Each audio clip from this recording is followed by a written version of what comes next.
नमस्कार दोस्तों, मैं विनोद सर आप सभी लोगों का अपने YouTube चैनल प्रतिज्ञा जीएस में एक बार फिर से स्वागत करता हूं। दोस्तों, हम लोग अपनी पिछली क्लास में मूल अधिकारों में जो 6 मौलिक अधिकार नागरिकों को प्रदान किए गए थे, उन 6 मौलिक अधिकारों में कल हम लोगों ने शोषण के विरुद्ध अधिकार, धार्मिक स्वतंत्रता का अधिकार, शिक्षा एवं संस्कृति के अधिकार पर विस्तार पूर्वक चर्चा की।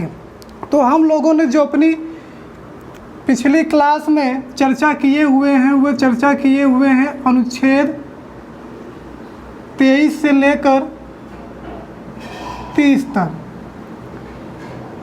अर्थात अगर हम ओवरऑल बात करें तो अभी तक हम 5 मूल अधिकारों की चर्चा अपनी वीडियो में कर चुके हुए हैं। आज हम जिस अधिकार पर बात करने वाले हैं वो नागरिकों को प्राप्त 6वां अंतिम और सबसे महत्वपूर्ण अधिकार है। ठीक है दोस्तों, और वह अधिकार है कौन सा, जरा उसे देख लीजिए। वह अधिकार है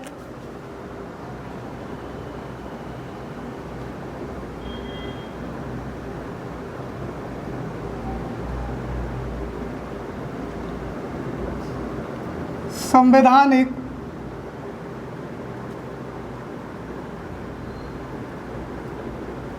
उपचारों का अधिकार।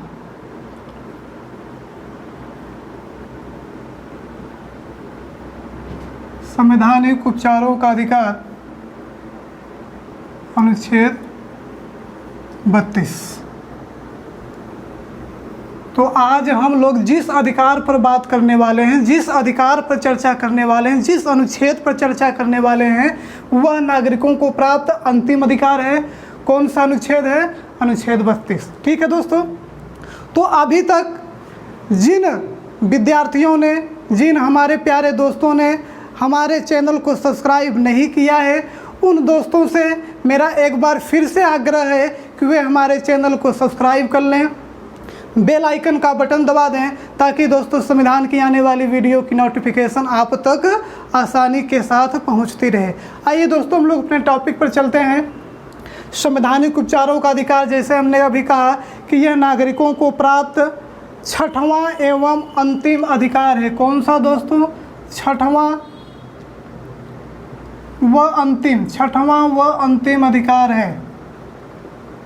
6वां व अंतिम अधिकार है, और हमने कहा कि महत्वपूर्ण अधिकार है।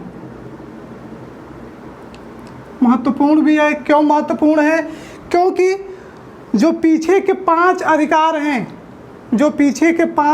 हैं, अगर उन अधिकारों को किसी भी प्रकार से क्षति पहुंचाई जाती है, किसी भी प्रकार से उनका उल्लंघन किया जाता है, तो यह जो संवैधानिक उपचारों का अधिकार है, यह जो अनुच्छेद 32 है, यह उन्हें क्या प्रदान करता है? सुरक्षा प्रदान करता है। दोस्तों, क्या प्रदान करता है? सुरक्षा। तो इस दृष्टि से यह संवैधानिक उपचारों का अधिकार अर्थात यह अनुच्छेद 32 क्या है? महत्वपूर्ण है। ठीक है, अब और क्या है दोस्तों, जरा देखिए इसमें। अगर हम कहें भारतीय संविधान के जनक या जननी, दोनों कह लीजिए दोस्तों, या जनक कहिए या जननी, आधुनिक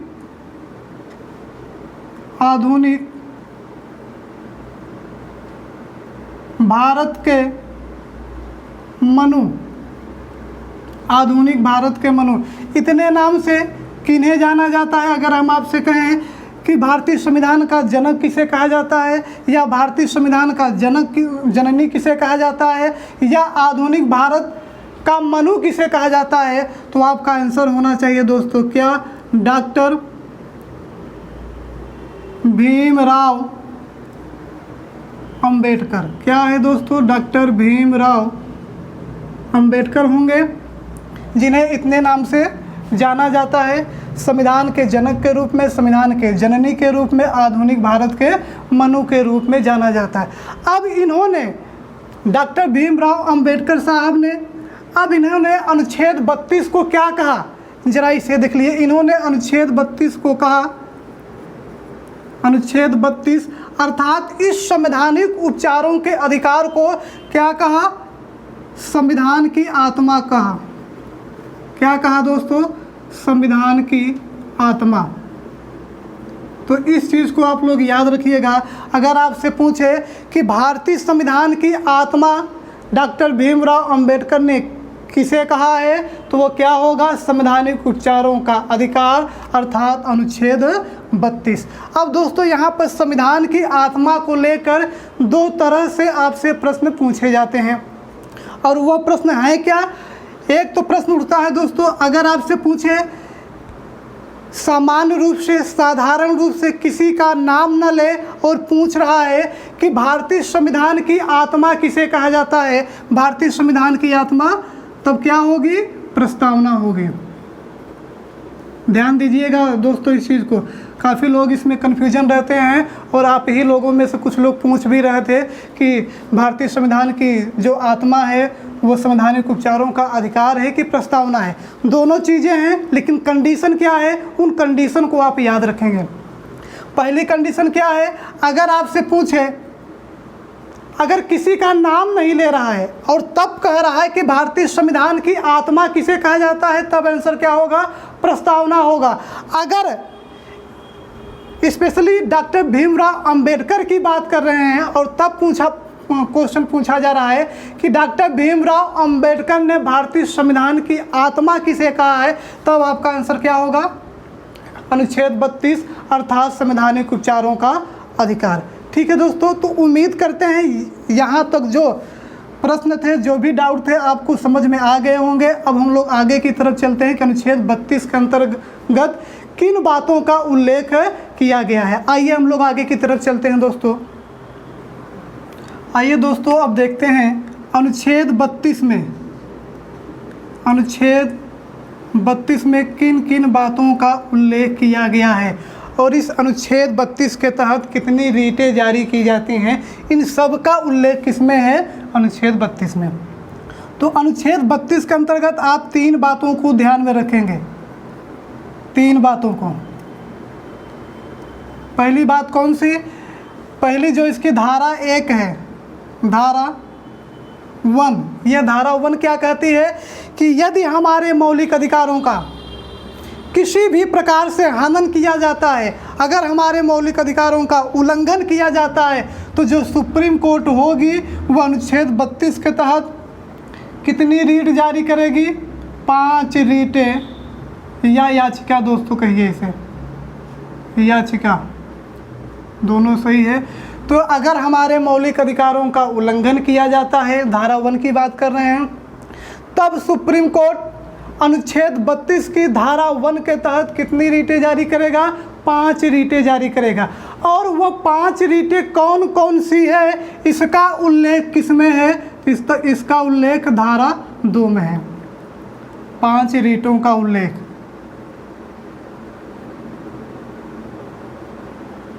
ठीक है, तो धारा 2 में क्या है? अनुच्छेद 32 की धारा 2 में 5 रीटों का उल्लेख किया गया है। कौन कौन सी रीटें सुप्रीम कोर्ट जारी करेगा, उन रीटों का उल्लेख किसमें है? धारा 2 में, 32 की धारा 2 में। अब धारा 3 में क्या है?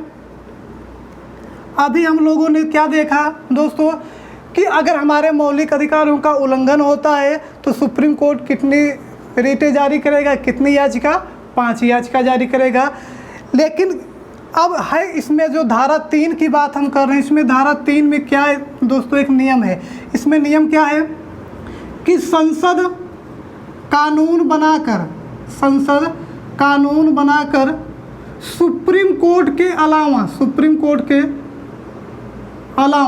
कोर्ट के अलावा अन्य न्यायालय को यह 5 रीटें जारी करने का, 5 रीटें जारी करने का अधिकार दे सकती है।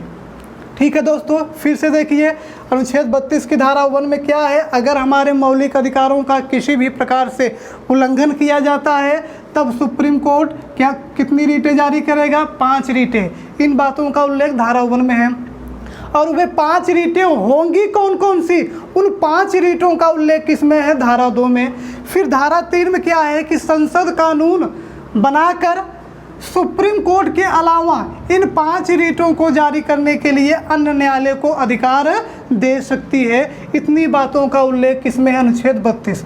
अब वे 5 रीटें कौन कौन सी है उनका हम लोग अध्ययन करेंगे, वो 5 रीटें कौन सी है। लेकिन उसके पहले दोस्तों हम लोगों ने भी मौलिक अधिकार में जितने भी अनुच्छेद थे 12 से लेकर 35 तक अनुच्छेदों का वर्णन किया गया है। तो हम लोग सीरियल से अनुच्छेदों की चर्चा कर रहे हैं। हम लोग कल 23, 24, 25, 26, 27, 28, 29, 30 तक हम लोगों ने कल चर्चा की।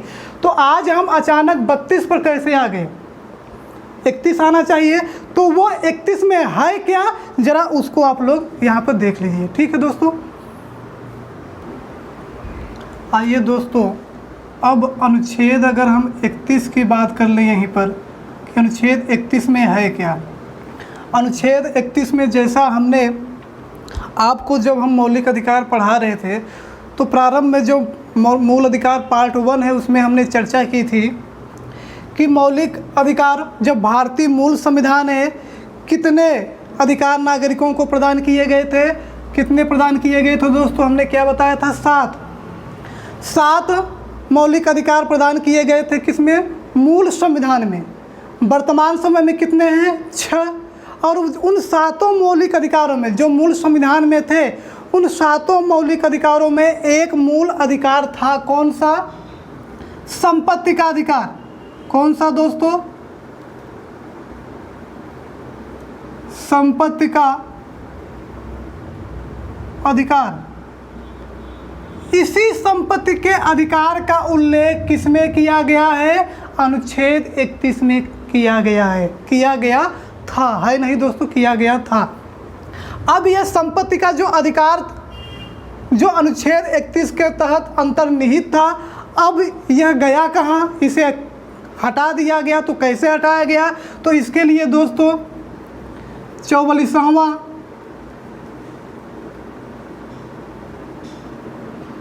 संविधान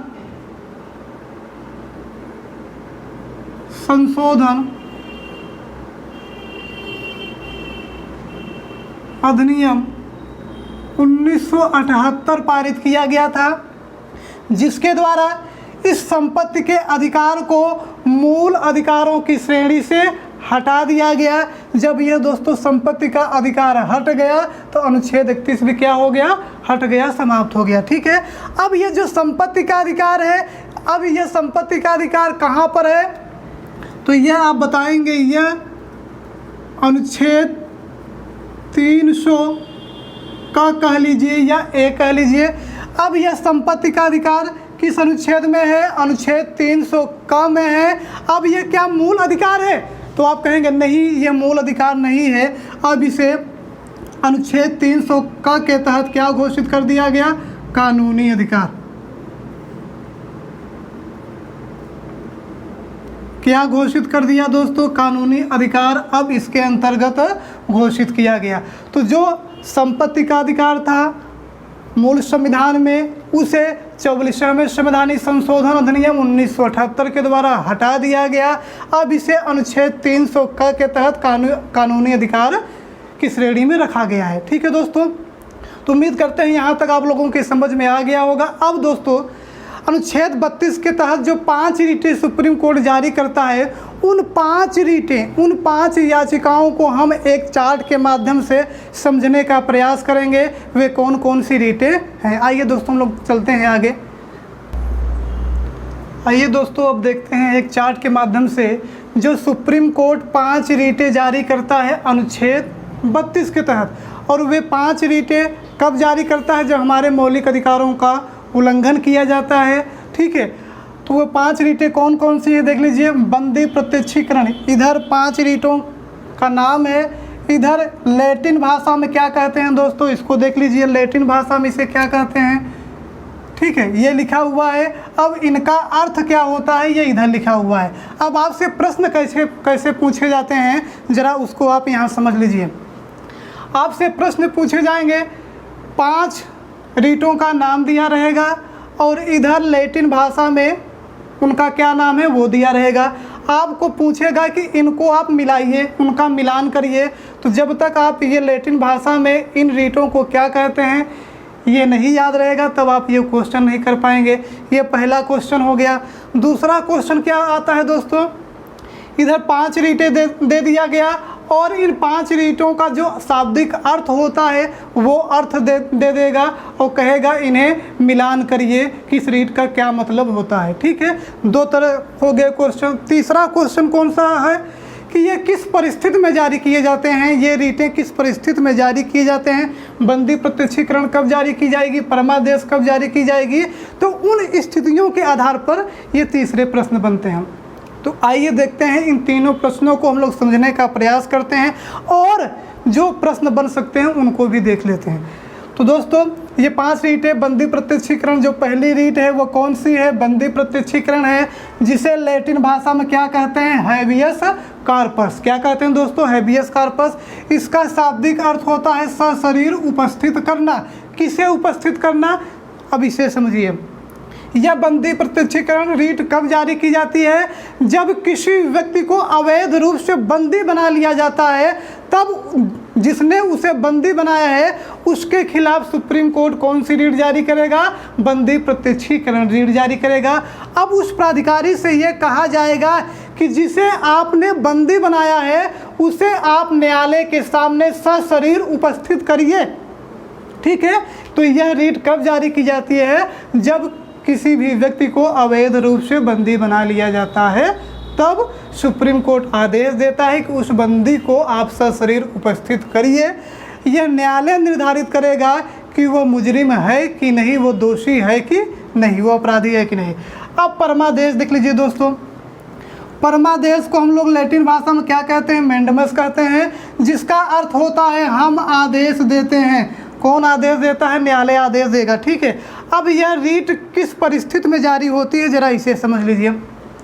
यह रीट उस परिस्थिति में जारी होती है, मान लीजिए कोई संस्था है, कोई प्राधिकारी है जो अपने निर्धारित कार्यों को, जो अपने निर्धारित कर्तव्यों का वो निर्वहन नहीं कर रहा है, निर्धारित जो उसके निर्धारित कार्य हैं वो उसे नहीं कर रहा है, तब सुप्रीम कोर्ट आदेश देगा कि हम आदेश देते हैं। सुप्रीम कोर्ट यह आदेश देगा कि आपके जो निर्धारित कार्य हैं आप उस निर्धारित कार्य को करिए। तो यह आदेश देता है कौन, न्यायालय। ठीक है, परमादेश हो गया।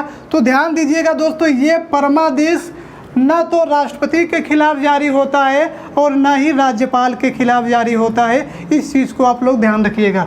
अब प्रतिषेध, तो दोस्तों ये जो दोनों रीट हैं, प्रतिषेध और उत्प्रेषण, ये दोनों रीटें अधीनस्थ न्यायालय के खिलाफ जारी की जाती है। ऊपरी न्यायालय द्वारा नीचे के जो न्यायालय हैं, अधीनस्थ जो न्यायालय हैं, उनके खिलाफ यह रीट जारी की जाती है।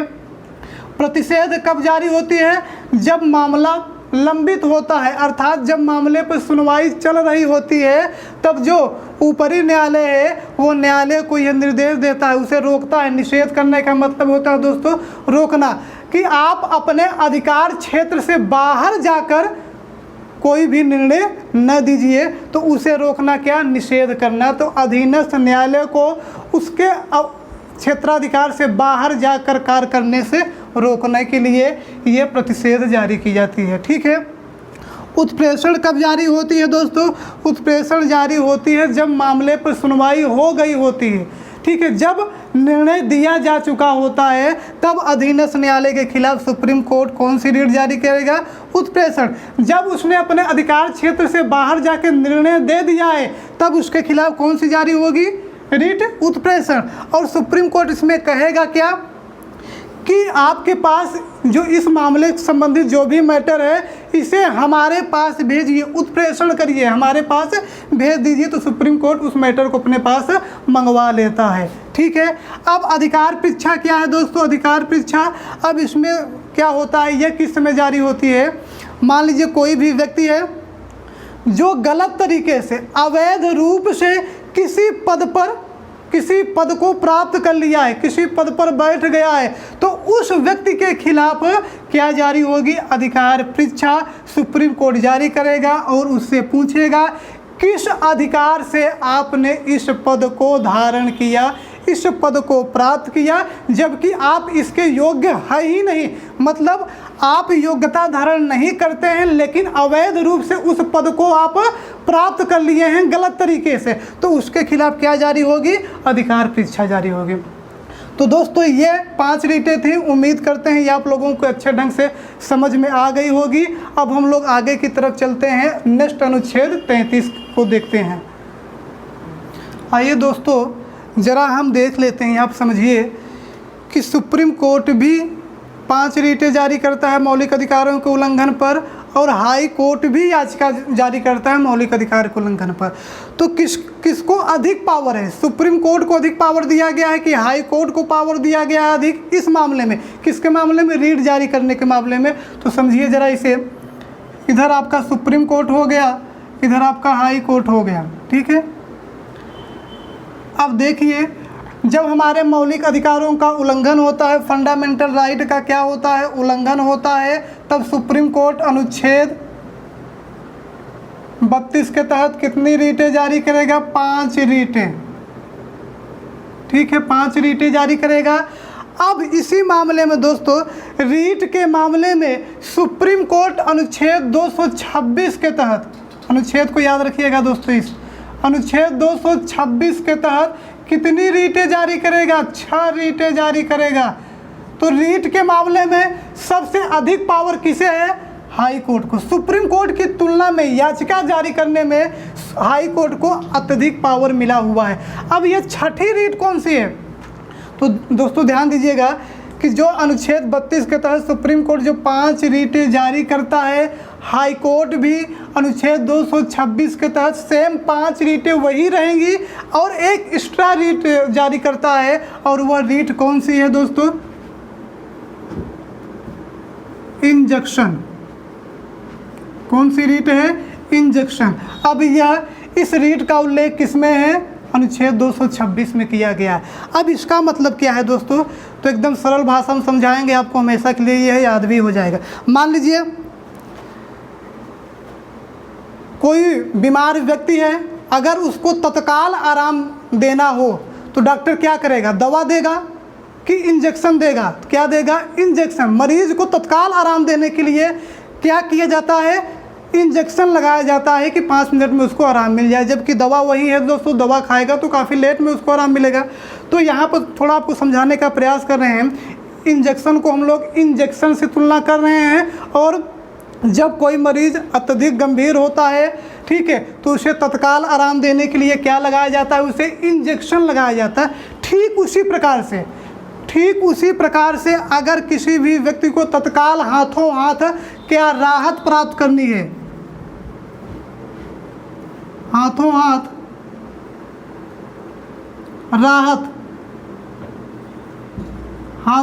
राहत प्राप्त करनी है, तो हाई कोर्ट क्या करेगा? अनुच्छेद 226 के तहत इंजेक्शन रीट जारी करके उसे हाथों हाथ राहत प्रदान कर देगा। तो मरीज को भी राहत मिल रही है, तो यहाँ हाई कोर्ट भी राहत दे रहा है, किसके माध्यम से? इंजेक्शन के माध्यम से। ठीक है दोस्तों, उम्मीद करते हैं ये आपको अच्छे से समझ में आ गया होगा। और किस मामले में हाई कोर्ट को अत्यधिक पावर है? और देख लीजिए, सुप्रीम कोर्ट केवल फंडामेंटल राइट अर्थात मूल अधिकारों के उल्लंघन पर ही 5 रीटें जारी करता है अनुच्छेद 32 के तहत, जबकि हाई कोर्ट क्या है? फंडामेंटल राइट के साथ साथ दोस्तों लीगल राइट, कानूनी अधिकार के उल्लंघन पर भी रीटें जारी कर सकता है। यहाँ पर क्या है? सुप्रीम कोर्ट केवल किस मामले में जारी करेगा? फंडामेंटल राइट अगर उल्लंघन होता है तो उस मामले में जारी करेगा, जबकि हाई कोर्ट मौलिक अधिकार के उल्लंघन पर तो करेगा ही, अगर कोई कानूनी अधिकारों का भी उल्लंघन करता है तो उस पर भी यह हाई कोर्ट क्या जारी करेगा? रीट जारी कर सकता है, याचिका जारी कर सकता है। ठीक है दोस्तों, तो ये थे सुप्रीम कोर्ट की तुलना में हाई कोर्ट को क्या है इस मामले में अत्यधिक पावर दिया गया है। तो दोस्तों उम्मीद करते हैं ये आपको समझ में आ गया होगा। अब हम लोग आगे की तरफ बढ़ते हैं अनुच्छेद 33 को। आइए दोस्तों, अब हम लोग अनुच्छेद 33 की चर्चा कर लें। अनुच्छेद 33 में क्या है? तो अनुच्छेद 33 में मौलिक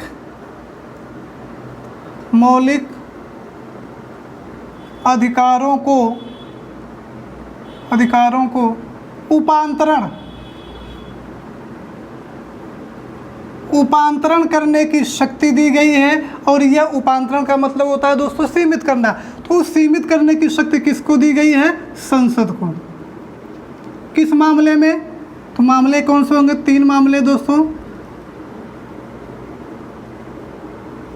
सैन्य बल से संबंधित मामले में, और क्या है दोस्तों? लोक व्यवस्था के मामले में, लोक व्यवस्था के मामले में, और क्या है? सूचना संबंधी जितनी भी एजेंसियां हैं दोस्तों, जितनी भी संस्थाएं हैं, उनके मौलिक अधिकारों को संसद क्या कर सकती है? एक कानून बनाकर उसे सीमित कर सकती है, उसका उपांतरण कर सकती है। तो इसका उल्लेख किसमें है? अनुच्छेद 33 में। अब अनुच्छेद 34 क्या है? अनुच्छेद 34 क्या है? जरा इसको देख लीजिए। अनुच्छेद 34 में क्या है दोस्तों कि मान लीजिए मार्शल लॉ लागू हो गया, मार्शल लॉ जिसे हम लोग सैन्य कानून कहते हैं, सैन्य कानून। अब आप बताइए ये भारत में कितनी बार लागू हुआ है मार्शल लॉ, सैन्य कानून? तो दोस्तों आप कहेंगे अभी तक भारत में कभी भी मार्शल लॉ या सैन्य कानून लगाया नहीं गया है। ठीक है, अब इस परिस्थिति में मान लीजिए मार्शल लॉ लागू हो गया, और इस मार्शल लॉ लागू होने पर अगर मौलिक अधिकारों का, फंडामेंटल राइट का हनन किया गया हो, अगर जब मार्शल लॉ लग गया, जब सैन्य कानून लागू हो गया, तो अगर मौलिक अधिकारों को हमारे कोई क्षति पहुंची है, कोई नुकसान पहुंचा है, हनन क्या? नुकसान पहुंचा है, तो इस संदर्भ में संसद एक कानून बनाकर, कौन दोस्तों? संसद कानून बनाकर जो भी नुकसान हुआ है, जो भी क्षति पहुंची है मौलिक अधिकारों को, तो उसकी क्या करेगा? कानून के माध्यम से क्षतिपूर्ति करेगा। तो कानून बनाकर संसद क्या करेगी? मौलिक अधिकारों को जो नुकसान पहुंचा है क्षतिपूर्ति प्रदान करेगा। ठीक है दोस्तों, तो ये अनुच्छेद 34 हो गया। अब 35 में क्या है दोस्तों? अनुच्छेद 35 में है कि मौलिक अधिकारों की कुछ बातों पर, कुछ तथ्यों पर कानून बनाने का अधिकार केवल व केवल किसे प्राप्त है? संसद को प्राप्त है, न कि राज्य विधानमंडल को। तो आइए हम लोग देखते हैं अनुच्छेद 35 की तरफ बढ़ते हैं और देखते हैं अनुच्छेद 35 में क्या है। आइए दोस्तों अनुच्छेद 35 को हम लोग देख लेते हैं अच्छे से कि अनुच्छेद 35 में है क्या। ठीक है, तो अनुच्छेद 35 में 4 बातों का उल्लेख किया गया है, कुछ बातों का, और उस बातों पर कानून बनाने का अधिकार किसे है? संसद को प्राप्त है। ठीक है, तो अनुच्छेद 35 में क्या है कि अनुच्छेद 16(3) के तहत जो भी प्रावधान किए गए हैं, उस प्रावधान से संबंधित कानून बनाने का अधिकार अनुच्छेद 35 के तहत किसे प्राप्त है? संसद को प्राप्त है। ठीक है दोस्तों, तो पहली बात क्या हो गई कि अनुच्छेद 16(3) के तहत जो भी प्रावधान किए गए हैं, उन प्रावधानों पर कानून बनाने का अधिकार किसे है? संसद को प्राप्त है। ठीक है, अब ये अनुच्छेद 16(3) क्या है, इसके बारे में आप लोग जानने के लिए हमारी पिछली वीडियो को देख लीजिएगा, जिसमें हमने समानता के अधिकार पर विस्तार से चर्चा की है। वहाँ पे आप लोगों को 16(3) में है क्या वो समझ में आ जाएगा। अब दोस्तों अगला देखिए, अनुच्छेद 32(3) के तहत जो भी प्रावधान हैं, उन प्रावधानों पर संसद कानून बना सकती है। ठीक है, जैसे हमने अभी आपको बताया जो भी प्रावधान थे दोस्तों, क्या बताया था 32(3) में कि सुप्रीम कोर्ट के अलावा संसद कानून बनाकर अन्य न्यायालयों को 5 याचिकाएं जारी करने का अधिकार दे सकती है। तो उसका उल्लेख 32(3) में भी है और अनुच्छेद 35 में भी किया गया है। ठीक है दोस्तों, अब अनुच्छेद कौन होगा? अनुच्छेद 33 जिसकी चर्चा भी हमने की, और अनुच्छेद 34। ठीक है, यह सीमित करने की, मौलिक अधिकारों को सीमित करना है। और कैसे सीमित करेगा? संसद कानून बनाकर।